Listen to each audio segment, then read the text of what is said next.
त्याच्यामध्ये सिनॅमॅल्डिहाइड आणि युजेनॉल आणि सिनॅमेनिक ॲसिड नावाचं औषधी तत्व किंवा घटक असतात जे त्याचं कंपोझिशन आहे. तर हे ह्यांच्यामध्ये व्होलाटाईल ऑइल्स म्हणजे हे एक प्रकारचे उडनशील तैल असतात आणि तेच सगळ्यात जास्त औषधी असतात.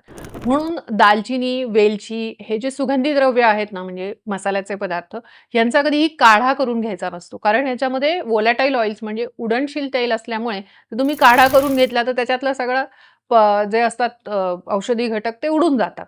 म्हणून काय करायचं असतं तर ह्याचा फांट करून घ्यावा असं सांगितलंय. फांट म्हणजे काय, की गरम पाण्यामध्ये ते औषध भिजवायचे. जे काही द्रवद्रव्य आहे ते भिजवायचं जेणेकरून ते त्याचा जो अर्क आहे त्या गरम पाण्यामध्ये उतरेल आणि मग ते कोमट झालं की ते पिणं म्हणजे फांट.